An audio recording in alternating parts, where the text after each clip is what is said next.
Good morning, students. If you remember, in our last discussion, we have seen how to find out degree of kinematic indeterminacy. Finding degree of kinematic indeterminacy is the first step in the analysis of any structure by deflection methods, including stiffness method.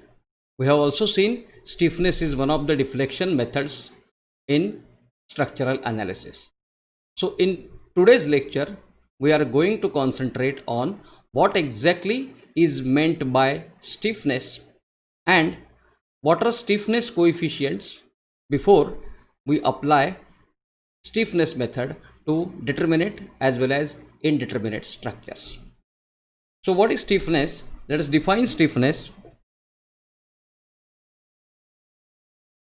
Stiffness is force required to cause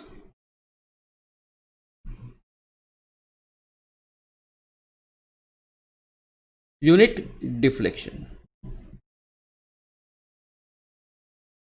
Force required to cause unit deflection is stiffness. If we denote stiffness by K, then force by F and deflection by delta, then stiffness is equal to F upon delta. Therefore, force is equal to stiffness into deflection, and this is the relationship we are going to use in our analysis. F is equal to K by delta. Stiffness is equal to force upon deflection, that is force required to cause unit deflection. Let us take a simple example. Let us take that there is a cantilever beam and there is some spring attached to this particular cantilever beam, and if we apply some load at this end W, if I apply the load W at this end, what will happen? This stiff spring, initially the spring was free.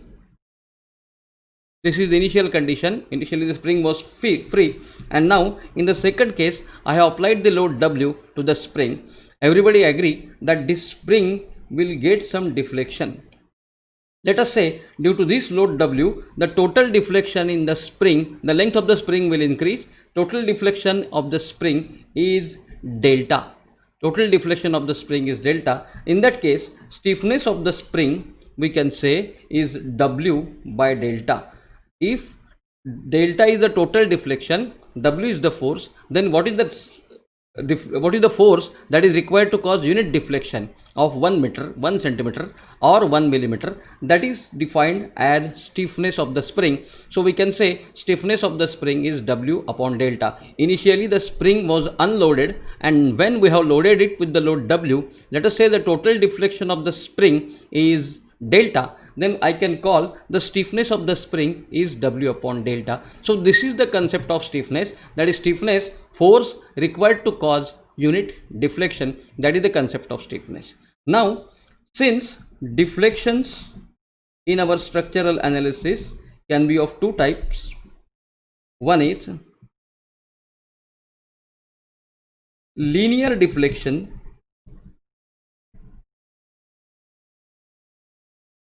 and other is angular deflection.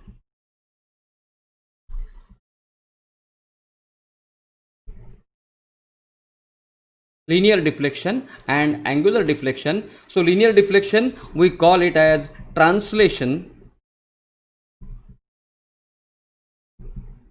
and angular deflection we call rotation. So let us consider, this is the example we have seen is of linear stiffness. Stiffness will be also of two types, linear stiffness and angular stiffness, as far as stiffness is concerned, because stiffness is deflection per unit force. So this is the example of translational stiffness or linear deflection stiffness, in which we have given linear deflection to this particular spring by load W, and we have identified that if the total load W is causing total deflection delta, then what is the load, that is what is the force that is required to cause unit deflection? W by delta. That is force required to cause unit deflection is nothing but stiffness. So we have seen that stiffness is force required to cause unit deflection, and this is the example of linear deflection. Now consider another example of angular deflection. Let us say this is again a cantilever beam Okay, and this is the moment applied M at the end. Now, due to this moment, there will be some deflection of this particular cantilever beam. It will be deflected like this. It will be deflected like this. There will be some deflection. There will be some angle made by this. There will be some slope at end B. If I call this as end A and end B, there will be some slope at end B. Let us say that angle made by the tangent to the curve with respect to original tangent is theta. That is what we call as slope. So let us say that tangent may at the deflected shape when the load is applied initially. The first case, there is a cantilever beam. We have applied some moment at the cantilever beam and angle changes. Angle of the tangent with respect to original tangent changes. Let us say this angle is theta. Due to this moment, the angle is theta. So what is the stiffness of the beam? The stiffness is equal to m by theta. Again, the same principle. It is nothing but force. Now in this case, it is angular force upon angular deflection.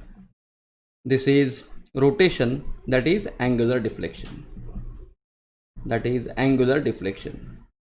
So there can be two types of stiffnesses. One is linear stiffness, other is angular stiffness. So stiffness is force per unit deflection. It can be either W by delta, as in this case, because this spring is getting a linear translation, a linear deflection, that is translation, and it can be m by theta because this particular cantilever beam is getting angular deflection. So angular force, that is m, and angular deflection, that is rotation, theta, is also called as stiffness. So stiffness also will be of two types. Stiffness will also be of two types. Stiffness can be of two types. One is linear and another is angular. Linear and angular. Linear stiffness is equal to F upon delta. Linear stiffness K is equal to F upon delta, and angular stiffness K is equal to m upon theta. Moment required to cause unit rotation, force required to cause unit translation, both can be termed together as stiffness analysis. I hope the concept of stiffness, definition of stiffness is well understood by you. So in our next discussion, we will see how to find out the stiffness coefficients, what do you mean by stiffness coefficients, and how to find out stiffness coefficient. I hope you have understood the concept of stiffness. Let me revise with the definition. Stiffness is force required to cause unit deflection, and deflection can be of linear deflection as well as angular deflection. Thank you.